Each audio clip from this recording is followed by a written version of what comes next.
Greetings, ladies and metal gents, and welcome to this latest edition of Tales from Outer Space, where I take stories from across the internet and read them for your entertainment. This particular story is called Human Lasers, written by Colossal Renders. This wasn't one of those human sci-fi movies. This was real.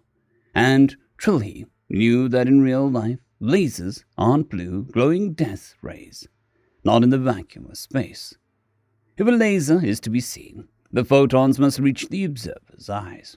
And the point of lasers is that all the light ends up at the target. And lasers don't make explosions, they make burn marks or even holes.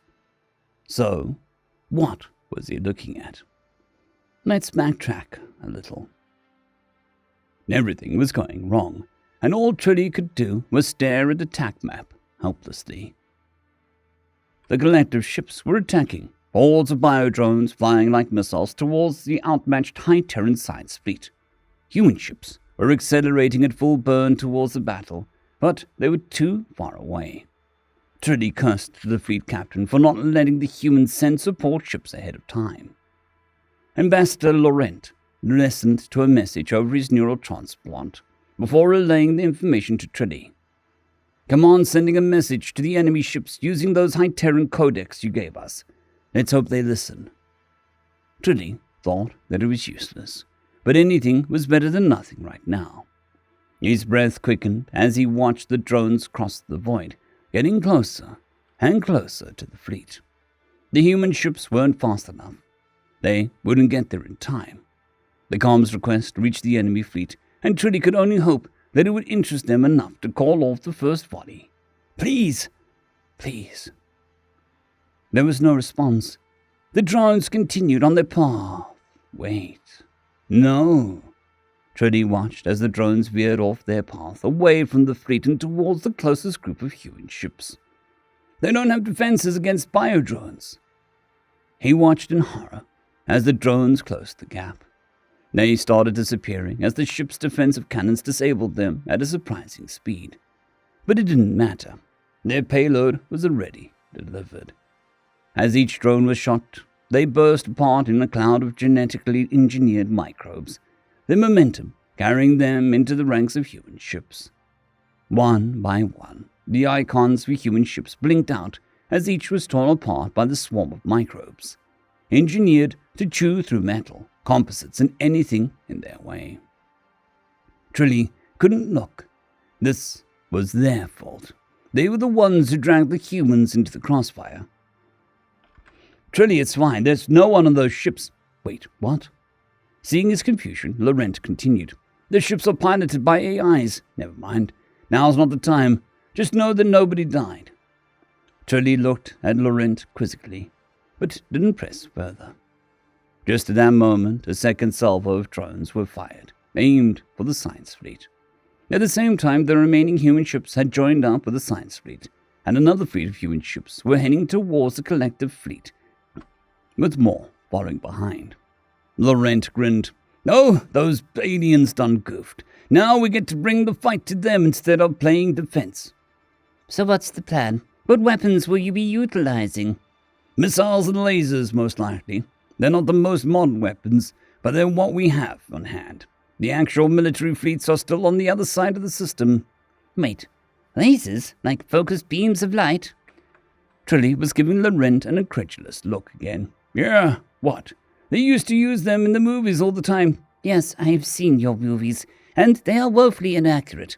Everyone knows that you can't see laser beams in space. There's nothing for it to scatter off our... Well, I wouldn't say nothing. Space isn't a perfect vacuum. And they heat things, not make them explode. All right, yes, the movies are inaccurate, and we all know that. But we also know that lasers, in fact, do work. But how? It's light, electromagnetic radiation. Even a focused high-powered beam can be easily and completely reflected. Otherwise, we would not be using photon drives for propulsion. You can't possibly be able to deflect every wavelength completely with ease. Total quantum-level deflection of all wavelengths is still very hard to achieve, and has too many limitations in other aspects. Trilly just stared at the human. What? Can your ships deflect lasers with a 100% efficiency? Laurent asked incredulously. Yes. How? Photon absorption fields are effective for low-powered light sources and give our ships a wide range of temperature tolerance. While our hulls can be made fully reflective for stronger powered sources, it has been standard technology for centuries, with primitive photon field technology developed before we ever reached space, and total reflection shortly after the unification of the fundamental forces. Shit. I'm assuming these ships also have such technology? Correct. The old collectivist technology is around half a century behind the High Terran Union, and these ships don't have the best materials technology, but lasers were still being effective. The floor shifted as the battlecruiser they were on started accelerating. Ambassador Laurent quickly relayed new information to Battle Command through his mental implant. Keep our ships outside their drive plumes. We aren't nearly as well protected as them. Turning his attention back to Trilly, Laurent grinned. Luckily for us, there's other ways to inflict damage with lasers. Trilly was confused.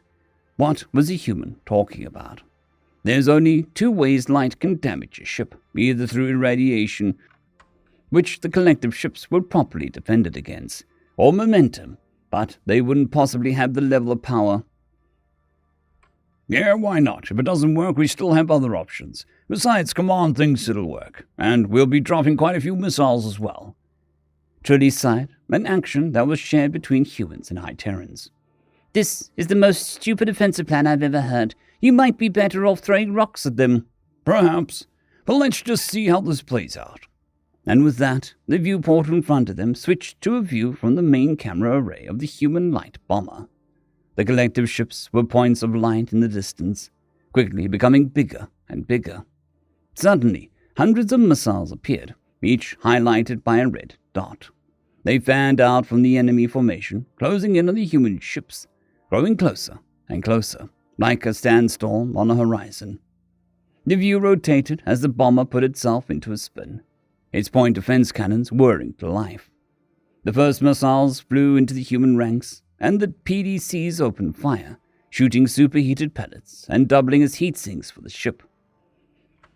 Distant explosions could be seen as the missiles were shredded one by one. The bomber rocked as a missile detonated close to it.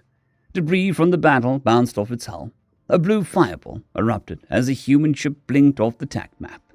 Red dots disappeared by the dozens, yet there were hundreds more. The storm of missiles growing denser every second.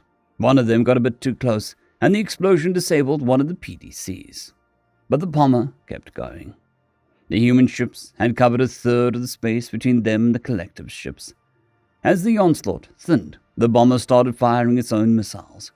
One by one, they dropped from the bomber in a spiral pattern, falling back behind before the thrusters flared to life and they shot forward. The other bombers did the same, and the volley of missiles shot towards the distant cluster of dots that was the enemy. An electric field charge from the collective fleet went off, and 5 of the human ships blinked out. There was no explosion, no spectacular visuals. The ships simply stopped functioning as every circuit in them simply melted. Seeing this development, the collective fleet started dumping their charges by the dozens. Oh shit! The human formation immediately shifted, spreading apart, judging away from the anti-electronic charges. Then came the biodrones, the same ones that had torn through the first human ships like nothing. The humans were taking casualties. Icons started blinking out on the TAC map. First, it was the larger, less maneuverable battleships, then the smaller destroyers and bombers. The view of the viewport blinked and switched to another view from a small frigate. The human ships started firing defensive missiles, but it wasn't enough. At this pace, the human fleet would be annihilated before their missiles even hit the collective ships. A flash, a streak of blue, one of the collective artillery ships disappeared from the TAC map. A viewport zoomed in on its wreckage. The hull cleaved clean through. What was that? Ha! There's our laser. That's not a laser. You can't see lasers in space.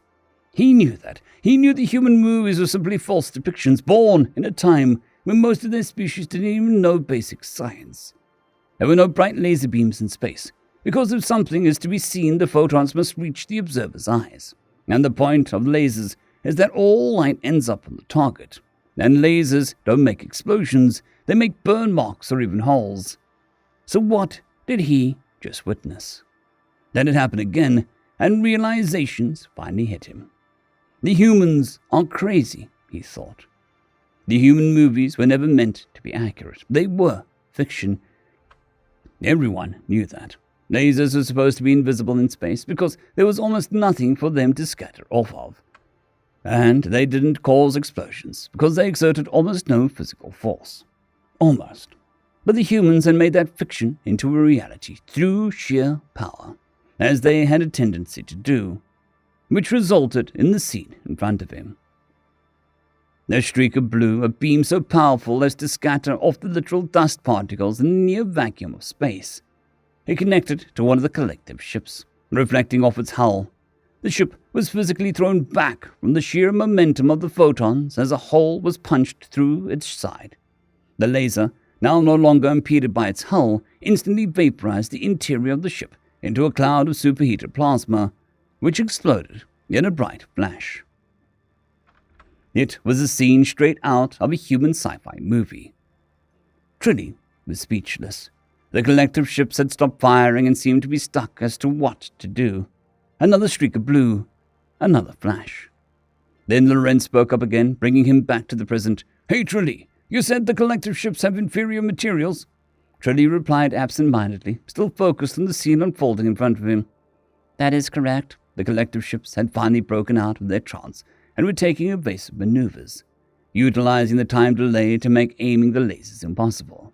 But 3 of their 5 artillery ships had already been destroyed along with the supply of biodrones and electronic field charges.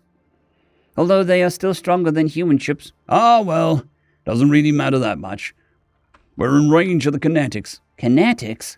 Trillis turned his attention to the battle and then to the human. "Yeah, let's throw some rocks."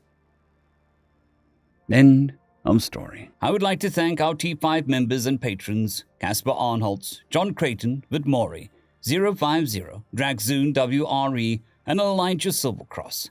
Thank you very much.